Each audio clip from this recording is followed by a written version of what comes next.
It's time to jump into the Wayback Machine and go back to the 80s. I am your host, Golden J, and with me, as always, Frankie Vegas. Hey, just like paradise. It is just like paradise. It's damn good. Yep, 2 fools a minute. Who needs 3? And we're here to take you back to the greatest decade ever. And let me tell you how much people love the 80s. Yeah. So, if you hear I'm a little rustic tonight, it's because, you've heard me and J-Dub talk about the hospital that we work at. It opened its doors in 1976, which makes it 50 years old this year. So we were celebrating 50 years of the hospital. Damn. Make me feel old, because I remember when it opened, kind of. Kind of. So it's hospital week. We always celebrate hospital week. They do different things every day. So this year they're celebrating through the years. So like on Monday, people dressed up like from the 70s. And then Wednesday, which was yesterday, as we record this on a Thursday, was 80s Day. So everybody dressed up like in the 80s. And we had food trucks out in the one parking lot. And good old Golden J DJ'd the entire day. Nothing but 80s music. Oh, hey. And fucking people were just all about it. Some of the food truck people come up and was like, man, we forgot about some of these songs. And they were just out dancing. Everybody's having a good time while they were waiting in line for their food. A lot of them didn't stick around to dance in the parking lot or anything. But were you playing all types of 80s music? Yeah, or absolutely. Hair bands? Or? I did. I had your Poison. I had your David Lee Roth. I had your Van Halen. I had your Culture Club. I had your Rick Astley. I had, oh, God, I can't Michael remember. Jackson, maybe? I had some Michael Jackson and Prince. And, oh, man, I can't even remember all of them. Please tell me you did Darling Nikki. I did not do Darling Nikki. We did Raspberry Beret. Okay. Thought something a little bit different than playing something off the Purple Rain album. Yeah, there you go. Mellencamp was another one with Jack and Diane. Of course, I started the day off with a little Miami Vice theme, going into Simple Minds, Don't Forget About Me. Oh man, see, it was a work of art, Frankie. Oh, and then of course I had people coming up and was like, can you play this? Can you play that? I'm like, absolutely. So played some Judas Priest. Somebody asked about Judas Priest, so I played some of that. It was crazy, man. It was fun, but it was windy as fuck. I mean, out of all the days it could be windy, is a day that I've got underneath my canopy tent with all my DJ gear, and J-Dub and Kelly were holding on to the sides of it while trying not to let it blow away. And at one point, at Mary Poppins, J-Dub, and it lifted her off of the ground. All I saw was her little feet just dangling. It was like she's trying to run, Yeah. Did you get pictures? No. There is a video that somebody took from a distance. And it's that needs to go on the Patreon. I know it needs to go somewhere, but it's a picture of Heidi, who works over at MedStat, and she was dancing all day long because she was working one of the tables out there. And every time I start a new song, I look over and she's looking at me, smiling and pointing, and she starts dancing. And it's a video of Heidi, and then it scans over to my tent. And you can see I'm leaned over a chair and I'm putting something back in a bag or doing something like that.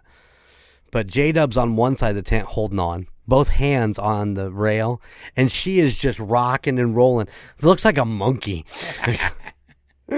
So, yeah, she's been teased about that the last 2.5 days. So, but yeah, all in all, man, a really good time playing the 80s. And you forget how much people love the fucking 80s. And I'm like, well, you should listen to my podcast, Golden 80s. Like, we didn't even know. I'm like, I fucking told you 10 times. I don't know what your problem is. So, yeah. It was just a good day. This week has been super eventful. Yeah. Not only did I do that, we recorded Chiefs We did the Chiefs Roundtable. You guys should go check it out. ChiefsRoundtable.io. You can find us talking all thing Kansas City. I did that. I got a meeting later tonight for a DJ job. I had a meeting early this week for a DJ job. And hear it now. We are confirmed for 3 books to do the narration for Audible. Oh, nice. Yes. So the United States of Paranormal. Oh, not me. Not me. No, not Frankie. The United States of Paranormal had Tom Lyons reached out to us. He's an author. He's a collector of stories, and then he puts them in book form. Tuesday night, he sent offers. Actually, he sent a offer for 1 book, and then he emailed me back and said, I'm just going to send you the offer for the other 2 books, too. I'm like, all right. So, yeah, it's been... Is it a good offer? Is it worth... It's 50% of royalties. Okay. So, I mean, that's good enough for me. Yeah.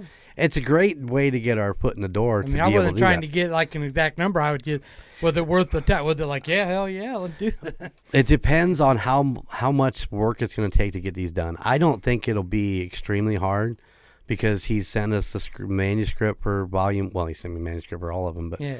I've downloaded number 1 because I'm going to take it one at a time because I have due dates. Yep. So I have to get that in the thing, but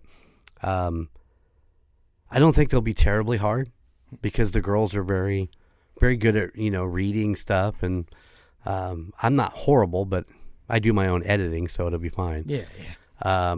But I think it'll be a good foot in the door for us to be able to narrate more books come along. Yeah, and that could be what we end up doing for a while if we can get some more offers, and get these under our belt and get them taken care of, do them right, do them excellent. Absolutely. And maybe we can get more offers and people hear them like, hey. I like those guys. We should get them to do ours. So I'm excited to see where it's going to go. But that pressure's on. We got to have the first one done by the end of this month. So like I said, I think the recording part will be easiest. The editing won't be bad. It's getting to Audible standards that I'm most concerned about. And luckily they give tools to help with that. So yeah, that's where I'm at with that. But 3 offers. Are they big books or? No. Okay. They're about 10,000 words per book. So okay, yeah. So it wasn't one of those like War and Peace. No, God, no. Can you imagine? The anxiety of looking at that book, going, "We're gonna make that an audio book," and like, "Fuck you are. I'm not doing that. You can piss off." So, but no, they're not. They're not about 10,000 words or so. And we're gonna start working on it right away and see if we can get it knocked out. I'm excited. So. But this is going to be a lot of editing work. So hopefully you'll be hearing more about that soon. Cool. Yeah. Sounds exciting. Of course, the NFL schedule gets released tonight. Yep. So we'll have a better idea when we're going to be heading out to KC and what weekends those are going to be. Another thing to add to that endless list of shit that I'm doing. What is wrong with me, Frankie? I can't say no. Hey, you want to be an entertainer, man. Is that what it is? Yes. This is what you want. Okay. You got to take the shitty stuff to get to the good stuff.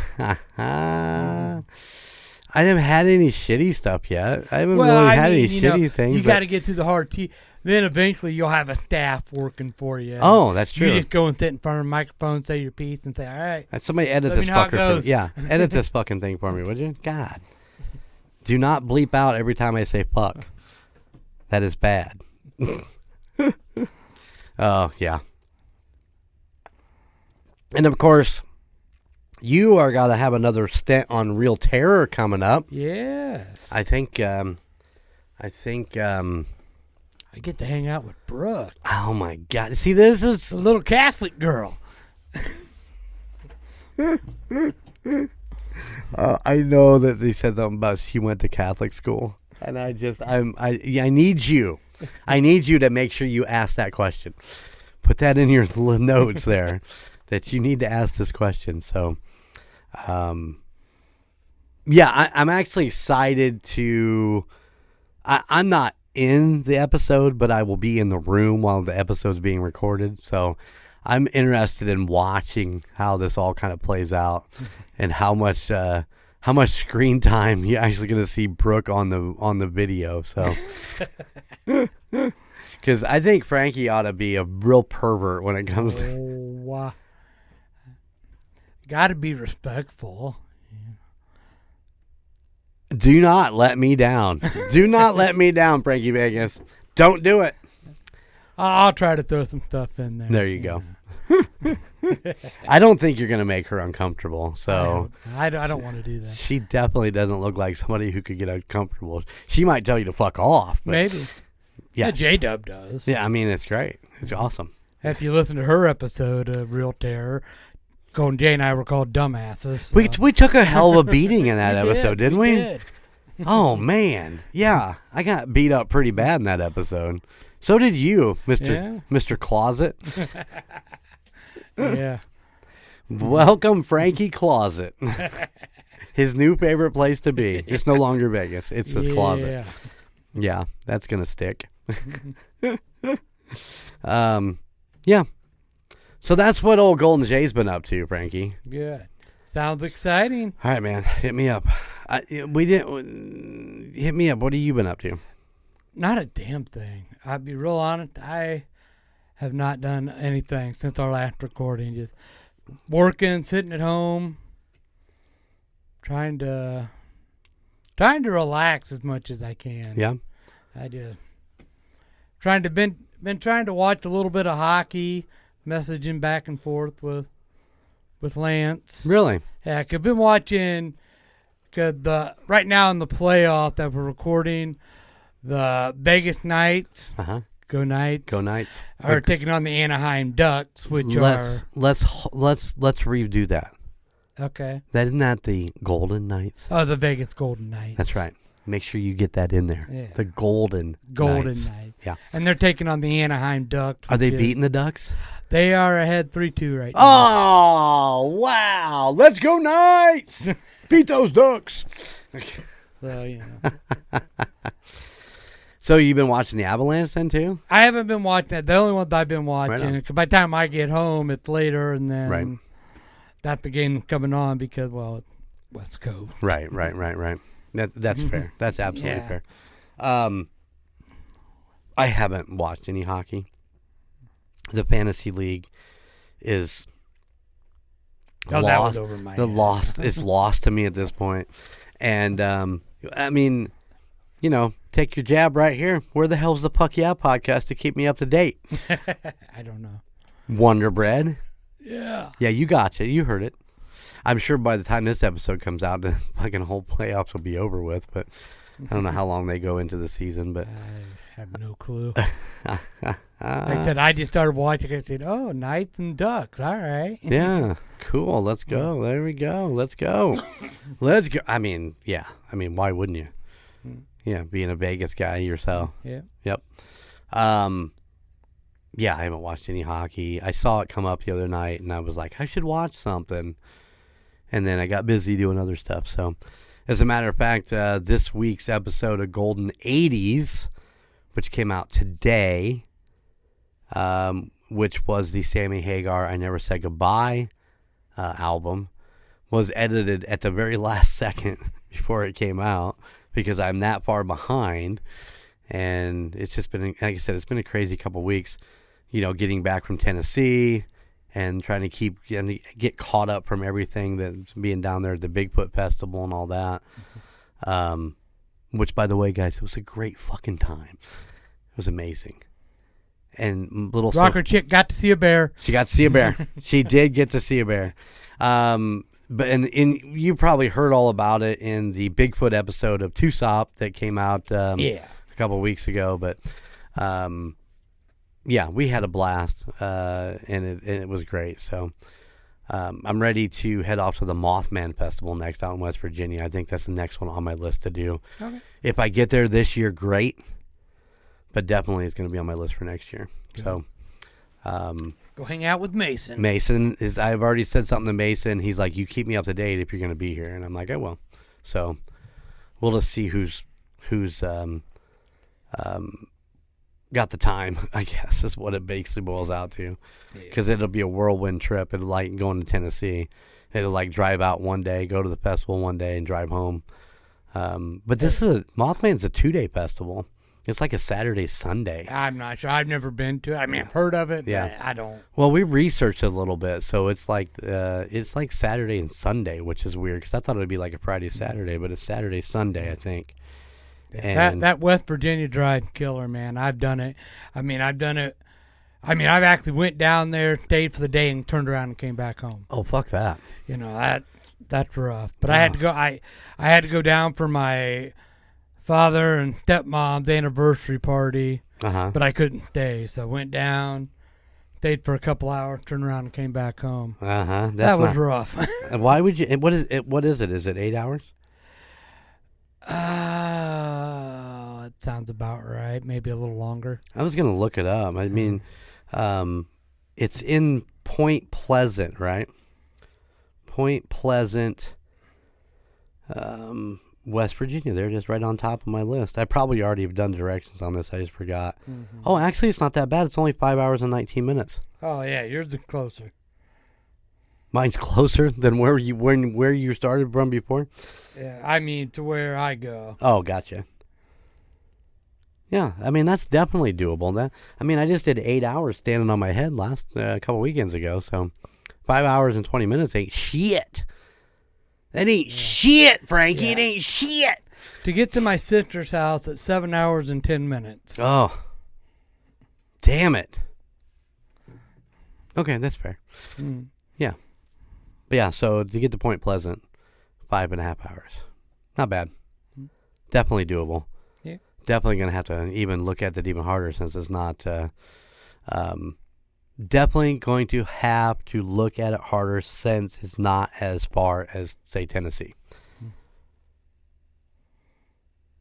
Yeah. Yeah. Let's go with that. Let's go with that. Let's do that. All right, Frankie. How about anything else on your mind? No, not right now. You sure? Yeah. Go do some perfectly picked games. Let's do it.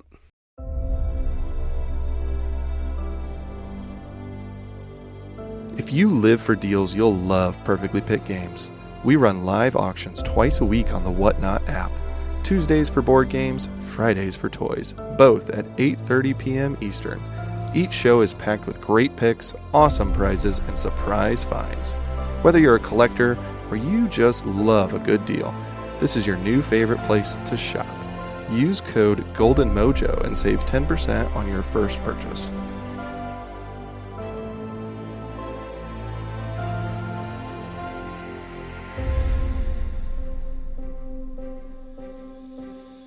All right, Frankie, that's Perfectly Picked Games. Go check them out on the Whatnot app. Absolutely. For sure. All right, Frankie, as we continue our Van Halen series,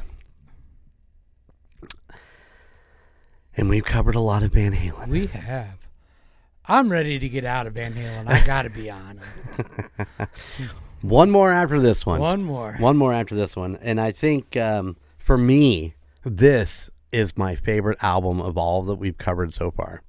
And I know it's not Van Halen, but this I think is my favorite album, and it fits David Lee Roth perfectly.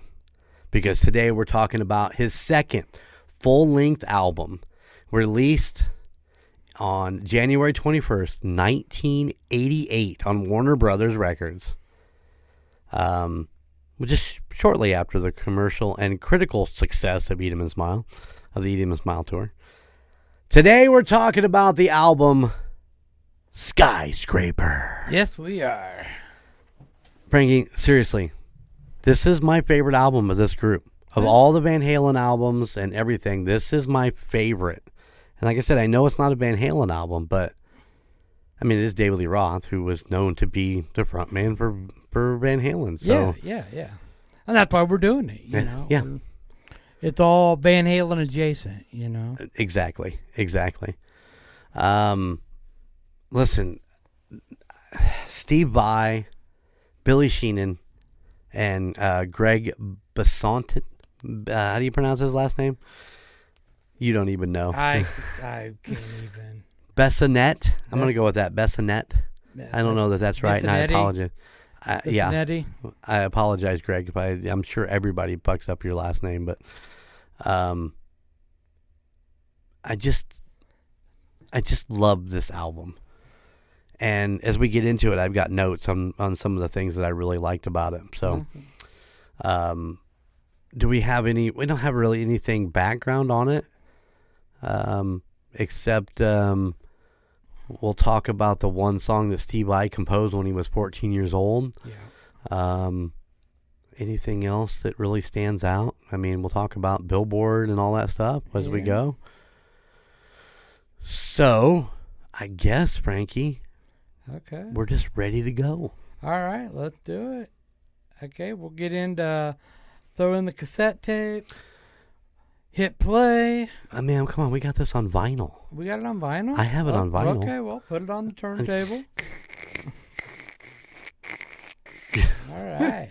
That's terrible. That's a terrible sound effect, dude. Yeah, that's all right. Maybe you can find something different. Maybe I'll edit something better in there. All right. Song number 1, Knuckle Bones.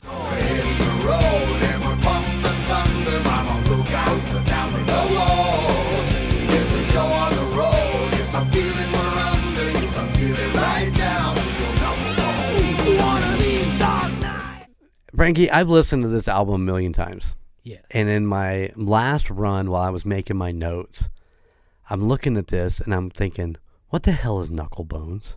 I don't know. I had to look it up. Okay. It is an ancient game. That's Knuckle Bones. This is your Knuckle Bones right there. That isn't what I was thinking. I was thinking Knuckle Bone. Oh, there we go. That's what I was thinking. Another word for the JJ. But Knuckle Bones is actually an ancient game, and it's a lot like Jacks. Okay. But it's done with bones. Oh wow. So it's a little more, and I there was a lot of Japanese references in the actual play on that, which I found to be extremely interesting because of David Lee Roth's his ties back to Japan and the sword fighting and that that stuff that he did when he was Van Halen, and then the fact that I was watching this clip and it was of Eddie at first, and he's like, "Hey, I'm Eddie Van Halen, and we're playing blah blah blah," and they turn to David, and he's like, "David, you got anything you want to say?" And he's like, in that David Lee Roth smirk, he's like, "Yeah," and then he just recites something complete in Japanese, and I was like, "Okay, that makes a lot of sense." That Knuckle Bones is something that would be an ancient Japanese game or whatever, but I don't know if you listen to the lyrics that is necessarily about that game. It might be about something totally different, but I thought that was interesting. Yeah. But as far as my notes go, I mean, great opening guitar riff. The change up in the middle of the song was very interesting, but the monotone chorus doesn't really fit with the rest of the song as far as I'm concerned, because he's kind of singing, and then he goes, he breaks down, take it right down to my knuckle bones. And it's like, I don't know. But the melody of the chorus fits really well with the music. It's just not the vocals. I think they could have done something different. I didn't think it was really different. Something different that, I thought was really different from your typical David Lee Roth. Absolutely. I thought. Yeah. It wasn't a terrible song at all, but it was just really something different. I didn't see it coming. Right. And to fire this off as the first song on the album, you're like, okay, all right. I don't understand it, but I kind of like it. Yeah. And then you get the best line in this song. Stop dreaming and start driving, Steve.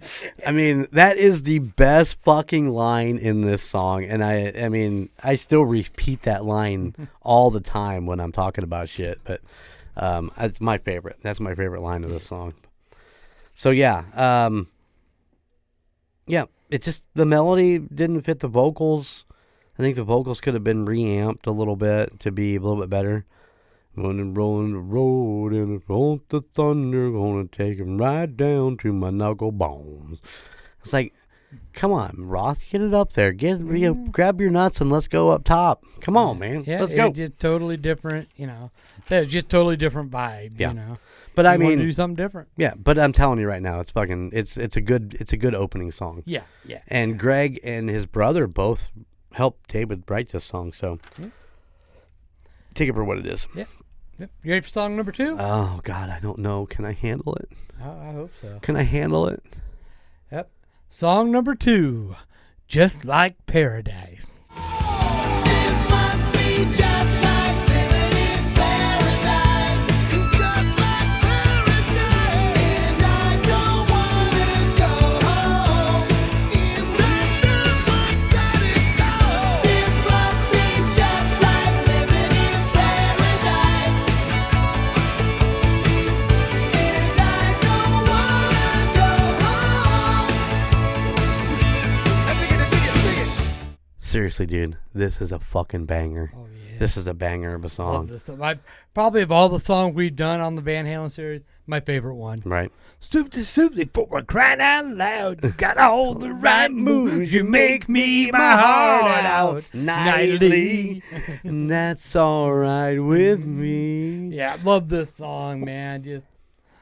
I listen to this over and over. And over. Is this on your playlist? Oh, absolutely. Right on. Banger of a song, great opening guitar work.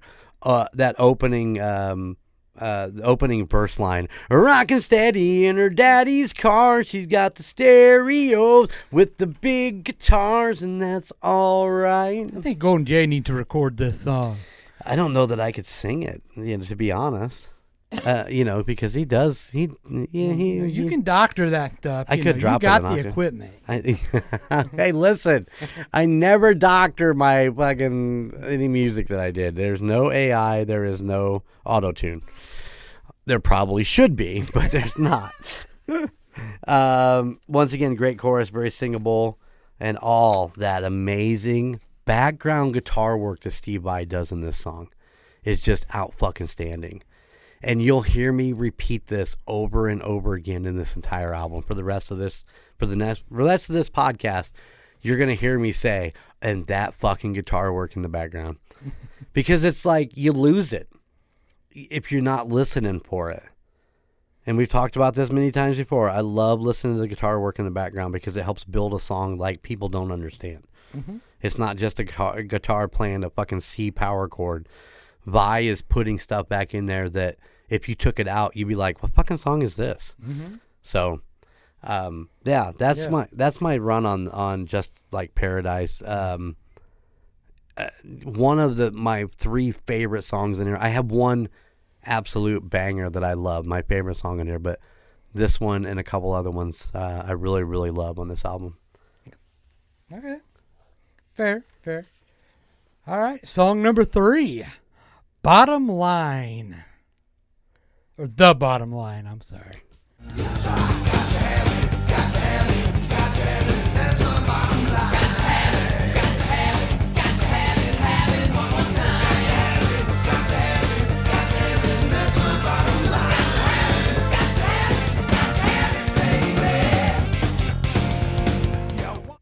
For me, though, in this song, the opening doesn't match the rest of the song. They kind of built this opening, and maybe this is more of the Van Halen influence, but it starts off, boom, all that, and I'm like, it doesn't really match where the song goes. Yeah. Well, like I said, my note, classic David Lee Roth sound. Yeah. I mean, you're not wrong. Like I said, it reverts back to the old Van Halen, what they kind of did there. Maybe a little more updated for the late 80s over the early 80s or whatever with some of the synths and stuff like that. But they do a complete change in the pre-chorus, which just, it works. It fucking works, but it shouldn't. And you're like, but I mean, it's like they do the pre-chorus and it's like a total shift in the song, and then they go back to when they do the chorus. But that fucking chorus is catchy. Got to have it, got to have it, got to have it. That's my bottom line. Got to have it, got to have it, got to have it, baby. And it's like, it's unbelievable. once again, though, verse lyrics are strange, but damn it, I love them. I just love them. They're just strange, but I fucking love them. Yeah, you probably won't get much bad mojo out of me on this fucking album. That's fine. That's fine. Song number 4, Skyscraper.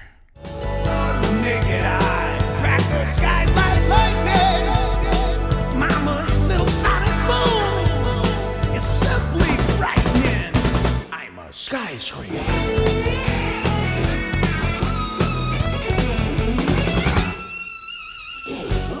Title track, baby. Title track of the album.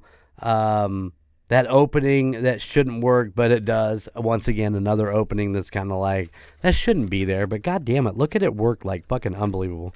Once again, Steve Vai's guitar is amazing. And I do believe that this is the song that everybody should listen to in headphones. And the reason I say that is, there is so much in the vocals of like an echo, him echoing what he says and just stuff going on that you might miss while listening to it on a car stereo or something like that. Throw on a fucking pair of headphones, crank this song up, and just listen to his vocals and his verse and his reply verse or what reply line. It's insanely crazy. And then while you're in the midst of it, make sure you dial into all that fucking Steve Vai guitar work in the background. But this song is so fucking good. This is one of my other favorites on this album. So you got Just Like Paradise, Skyscraper. What is it about Skyscraper? I don't know, but it fucking drives me crazy. I love this song. See, I just found the song kind of weird. It is weird. I don't know. Like I said, and like I was telling you, and you kind of get this whole thing with all the Van Halen, Sammy Hagar, David Lee Roth album.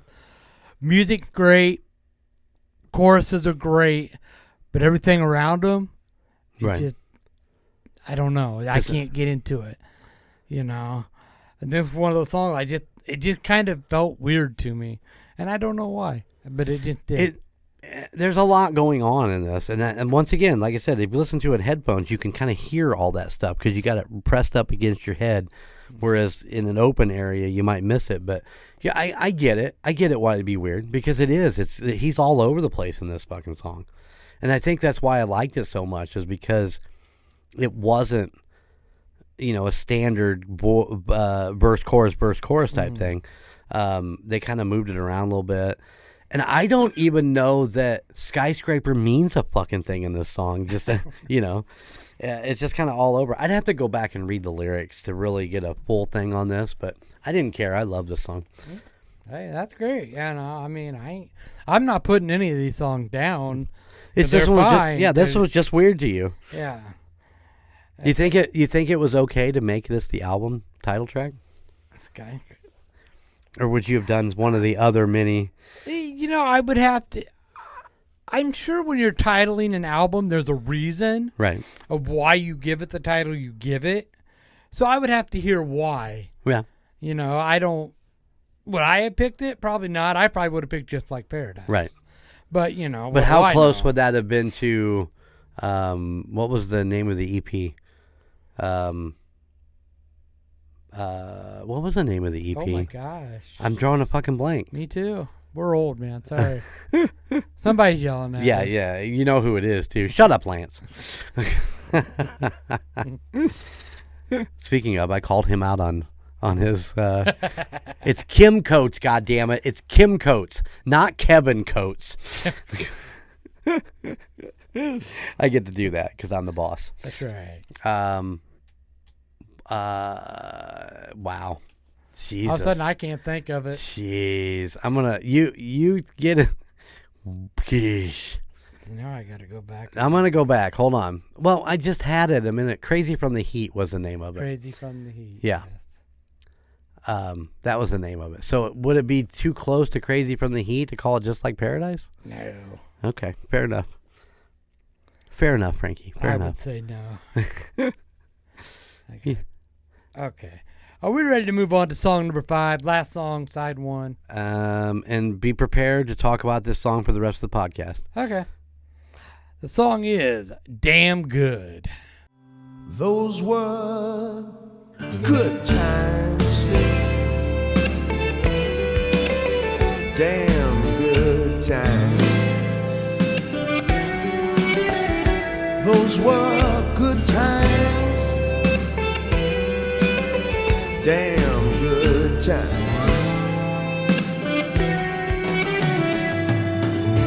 Hey! I give this best in show. Best in show. That's all I got, Frankie. Best in show. No, I love this song. All the guitar work on the acoustic. I've made mention of this many times throughout all of this.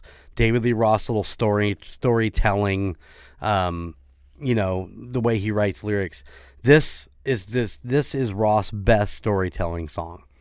Of course, it's a ballad, but it's fucking brilliant. Mm-hmm. And this is the song I was talking about a little bit ago. This is the one that Steve Vai wrote when he was 14 years old. Yes.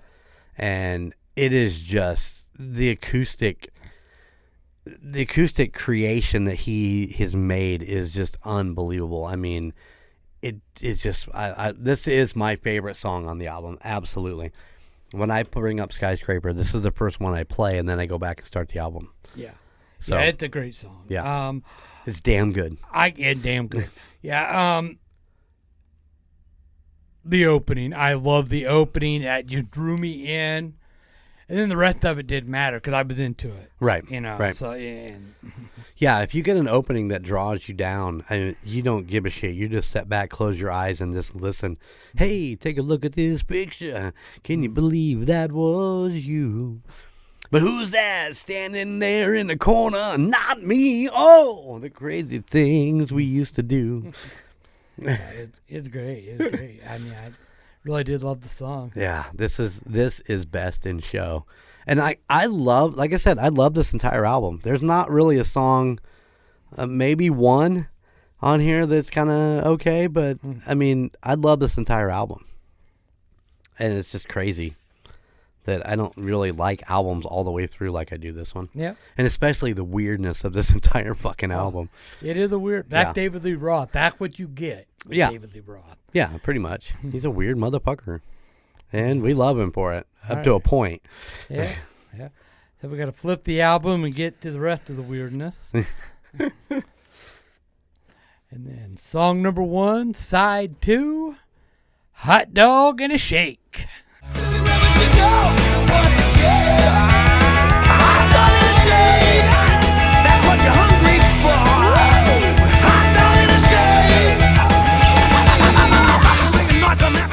Frankie. Yeah.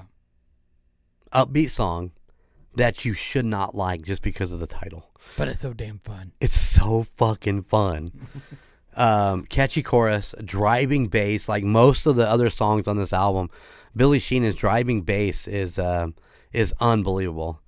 And what do I got written here? That's what. Oh. So you got hot dog and a shake. That's what you're hungry for. Yeah. How about in the solo?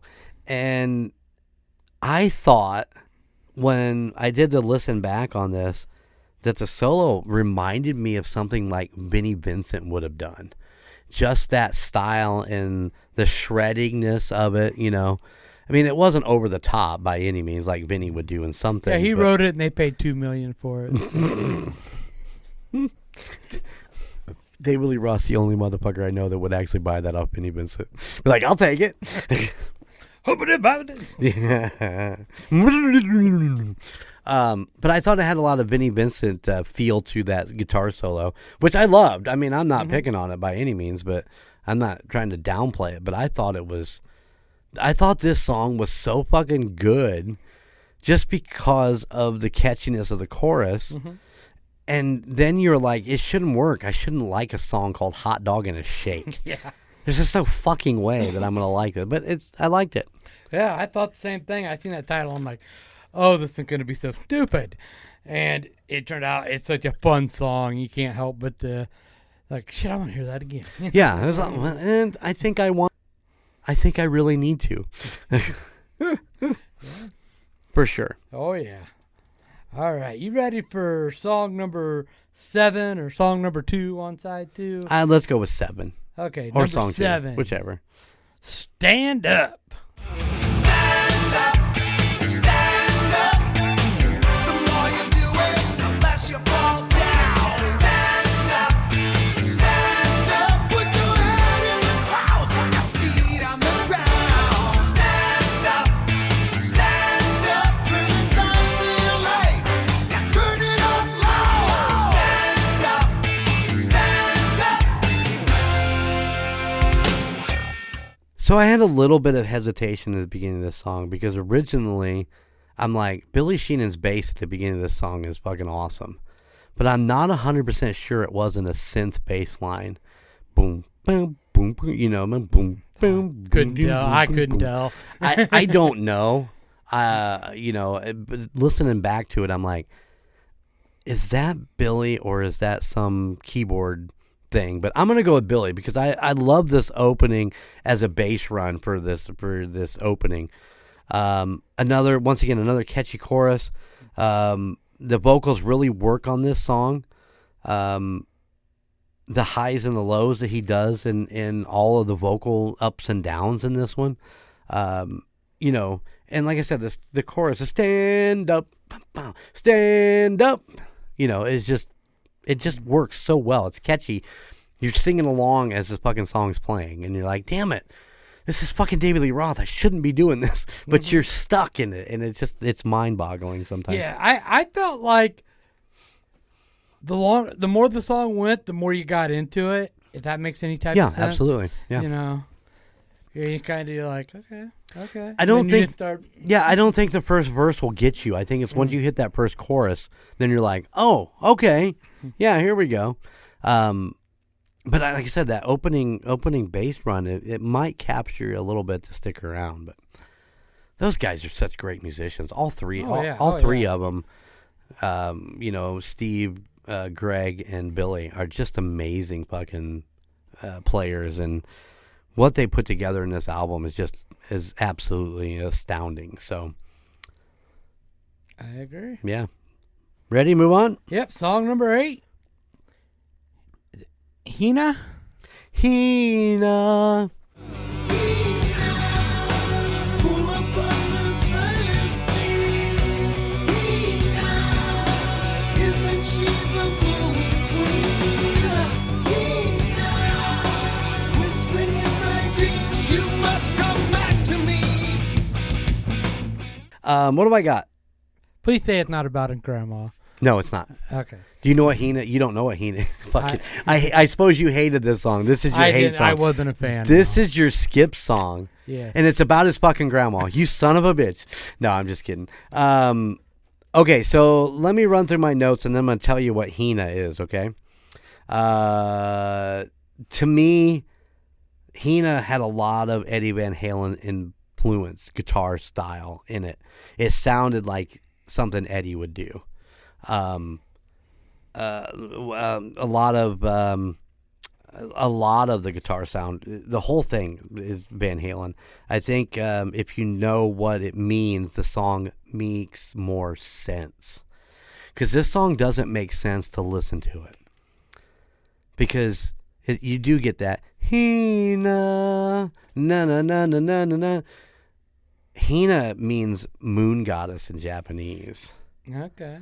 And the song, after I looked it up, I'm like, oh, and then I'm listening to the lyrics, and I'm like, yeah, I get it now. Because to me, this is the off-put song. This is the song on this album. You're like, I'm going to go ahead and let it play just because I want to get to the next one. Or I just got done listening to Stand Up, and it's just kind of there, and I don't feel like getting up and fast-forwarding or moving the needle or anything. But, But going back and re-listening to it, knowing that, and there's several different adaptations to what Hina means in different cultures, but the main one was the moon goddess. And I just thought it was really interesting to go back and listen to the lyrics on it, and with that as your mindset, and the song makes a little more sense. than just being a weird fucking song. Yeah. But, the choruses, once you figure it out, the choruses actually make sense, and you want to kind of sing along with it once you hear where the Hina comes in at. Because that's the other part is like you look at the song title and you're like, what the fuck, where does that at? And then it's more of a background thing that's being said in the background. So what were besides you hating this song, what else you got with it? I just wasn't I couldn't get into it. One of those songs that like, I just kept kind of wandering off and Yeah, I get it. Is it over yet? This one is definitely a forgettable song. I mean, definitely forgettable. Yeah. But now that you know it's Moon Goddess, you're going to go back and listen to it one more time. Yeah. Put the headphones on. Go listen to Skyscraper, and then listen to Hina, and then be like, okay, all right, Golden J, I get it. I understand. I feel it. I feel it. Ow! I feel it. All right, you ready for song number 9? Song number 9. Perfect Timing.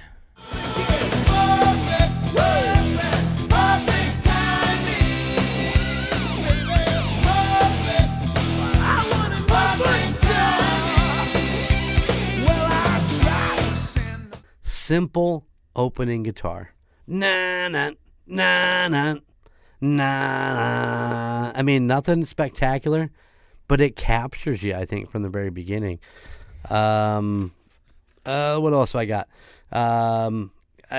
Simple opening guitar, but it's powerful. Chorus, vocals, and guitar go so well together.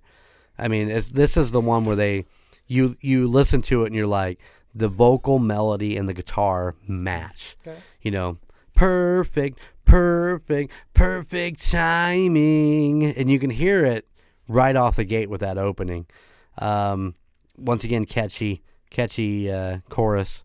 And once again, guys, Steve Vai's background guitar work, unfucking believable. Oh! That's all I'm saying over here, right? Yeah. You put Steve Vai and the guitar together, you fucking make magic. Yes, you do. Ain't no doubt there. What are your thoughts on this one? It was okay. I just felt like the album was starting to wind down. I just felt like, okay, we got Hina, we got Perfect Timing. Okay, we're just throwing out songs on there to round out the album. Right. So I thought, okay, we're just kind of getting to what we got left over. You know? But, yeah, I mean, it was okay. Right. I mean, it wasn't nothing that I'm going to go back to, but it wasn't horrible. I mean, right. Like I said, I love the chorus on this, so I think it's catchy enough to sing along with it, and I think the guitar and stuff match well enough that it really will draw you in. But I mean, this is not a hit song. No. It's not something you're gonna go out and sell yourself to this song by any means. But yeah, not an anthem song. It's not an anthem song. It's a good filler song, because we have a lot of really bad filler songs. Yes. But I think this is a good filler song. Mm-hmm. Yeah. Yep. Oh, Frankie, right. Last song. I don't know that I'm ready to be done with Skyscraper. I could probably talk a few more hours on it. If you feel you need to be Lance and make a 3-hour episode. Wow. Wonder Bread just got burnt in the toaster, bitches. All right. Song number 10, 2 Fools a Minute. Off the road, turn right next Thursday. Think that's where I'm gone. I ain't drowning, just waving. Ain't even worth a song. See ya in the funny papers. Guess that's where I'll be. They say 2 fools, born a minute. Guess that makes me 3. Hey. This song had a really interesting bluesy opening with a twist, with a more of a hard rock twist. I just felt it was kind of bluesy. The background guitar, once again, something to listen to. Good song. I think this was a good song to end the album on. Was that in your notes too? Yeah. Yeah, absolutely. But I think they fucking drug it out too long. Yeah. That whole tail end of this song is like, I like the idea he kind of went back and forth, and you get Billy's like, 2 fools born a minute, and he's like Billy, and then that was cool, but it just seemed like the end of it just drugged the fuck on too long. You probably didn't need it. No, you definitely didn't need it. Yeah. No, that was my notes. I thought it went great for the last song of the album. And I was like, the last two songs I said were kind of like, yeah. Right. And I thought, okay, we up the vibe. So if you really like the album, that last song made you go, all right, let's go back to the beginning. Yeah, let's turn it around. Yeah. Mm-hmm. Yeah, I like I said, I liked it to a certain extent. Billy Sheenan's bass guitar in this song, if you tune into it, if you're listening for it, is insane. There's runs and stuff in there that fit so fucking perfectly, and it just goes to show the talent of Billy Sheenan. Yeah. Period. And so this is a really good, because most of the album, and Billy throws stuff in there, but most of the album is just a driving bass, a do, stuff like that. That fills it up and makes it full, makes the song what it is. Mm-hmm. But I think this was the point where he got to have a little bit of fun, do some riffing of his own, and and Bai does some shit in there too. I mean, what's going on? But I liked it. Catchy chorus, 2 fools born a minute, but that ending's just too fucking long. Yeah. And I think you talk about the bass stuff, and I think, and it can kind of go back, with Van Halen or David Lee Roth, with their bands, they've got such great guitarists. The bass doesn't have to do that much. Right. But they can if called to do it. Right. Well, and I mean, Billy Sheenan can do just about anything you'd ever fucking imagine on that bass, because he is that fucking good. Period. And it's no matter what he's doing, whether it be David Lee Roth or Mr. Big or even Winery Dogs, he is just he's a fucking treat. He's a goddamn national treasure that needs to be on the top of everybody's fucking list of bass players. Period. Isn't the guy that puts down bass players? Yeah. Well, when you're socked by a room full of bass players picking on guitar players, you gotta defend yourself. Sad, but you have a few good ones, and then you have all the rest. So, give me your Billy Sheenan, give me your fucking Flea, give me your Geddy Lee, Les Claypool. Fucking anybody that can play a bass like Geddy Lee and then sing over top of it. Shit. You don't fucking mess with that. You just let the man be the man. There you go. But I have such great respect for Billy Sheenan, and I've watched him grow since David Lee Roth and do all these things from a long distance away, obviously. But I have a lot of respect for him. I think he's amazing. And I feel the same way about Steve Vai. I'm a huge Steve Vai fan. I think the tone of his guitar, even not so much maybe on this album, but the later stuff in his career, Love and Warfare, seeing him at Sweetwater talk about how he, as a guitar player, it even boggled my mind how he puts his sound together. But it's preamped, post-amped. I mean, it's just insane how he has all this stuff run to get that sound.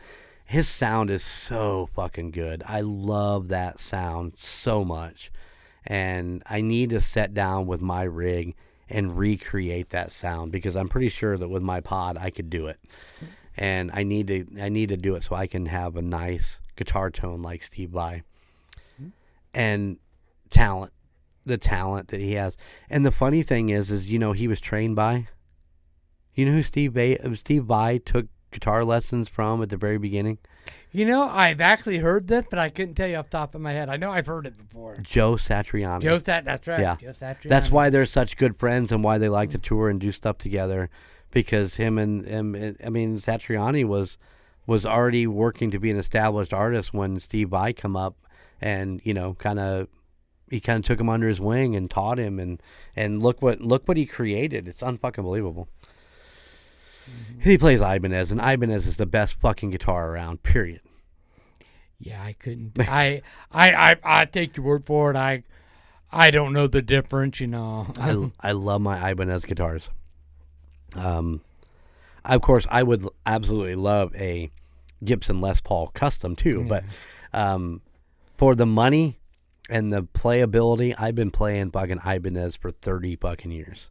and I love my Ibanez. So yeah, I like I said, I couldn't tell you the difference in guitars. I've heard like wood style got a lot to do with sound. It does. That's all I can really know. Yeah, the heavier the heavier the body, the deeper the tone, so to speak. Jerry Garcia from the Grateful Dead, is God rest his soul, was a guy who spent a lot of time digging into that. He spent a lot of time working with different woods and to get different tones and different sounds for his guitar, to the extent that he actually had a guitar made of concrete because of a certain tone that he was after. Can you imagine how fucking heavy that son of a bitch was? Yeah, you talk about the Les Pauls. That'd be like a stand-up bass. Yeah, exactly. I'm not fucking making that thing up. Les Pauls are heavy. The Les Pauls, the actual Gibson Les Paul, they're real heavy wood, so they get a certain tone.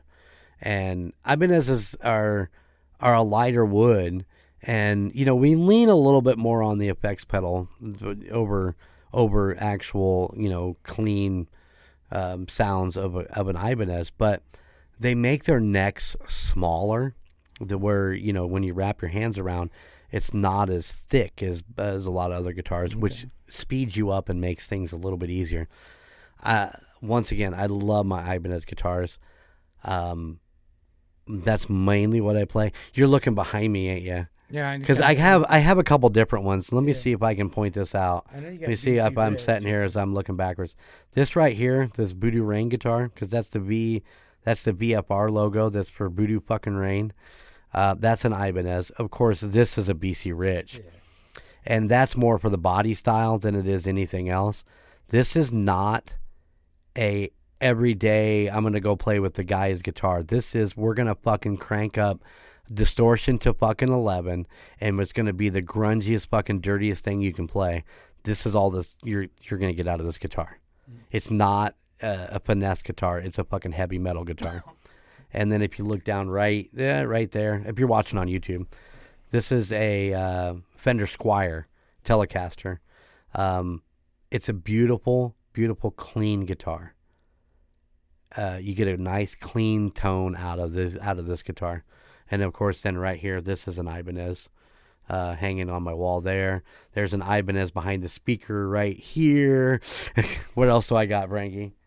That's my studio Les Paul over there. What's your Epiphone? It's in the other studio, but your Chief's guitar.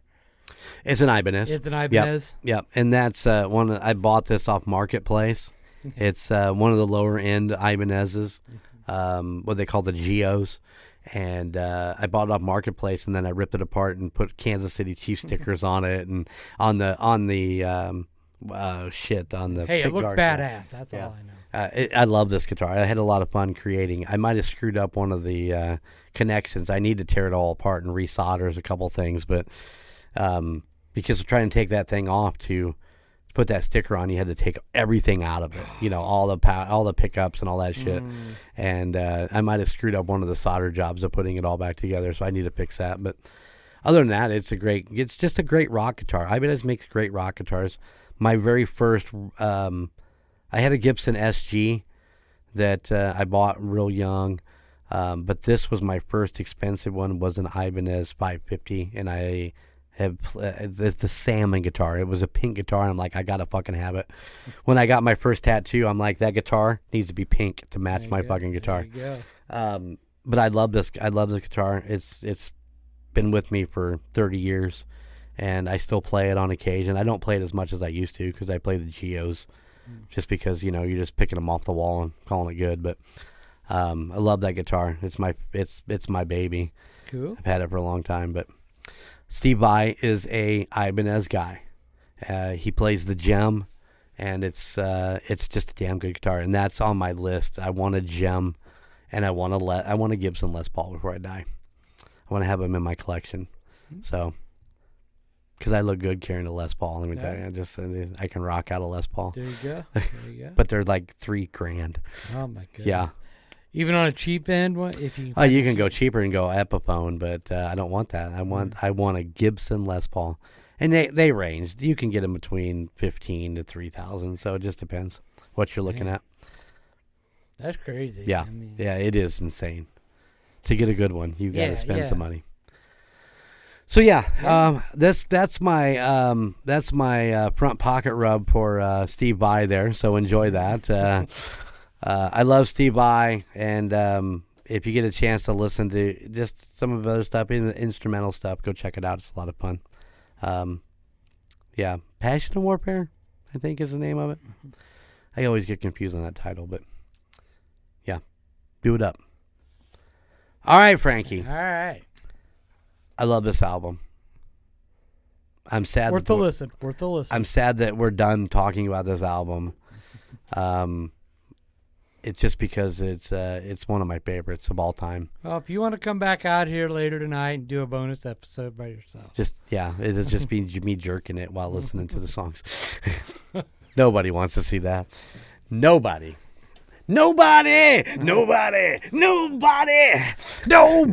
cares for me. Until next week. Hasta la vista, baby. See ya. Thank you for listening to the Golden 80s podcast. Check us out at goldenmojoent.com, where you can find out about our great merchandise and a little bit about Frankie and Golden J. Also, at goldenmojoent.com, you can find out about all the other podcasts in the Golden Mojo Entertainment network of podcasts, like the United States of Paranormal, Indiana Chiefs fans, the Gridiron Kingz, MurdNerds, the Nostalgia Tug, Real Terror, and the Puck Yeah Podcast. But you can still find Golden Image Podcast, A Quart of Books and Booze, and The Call Guys wherever you stream your favorite podcast.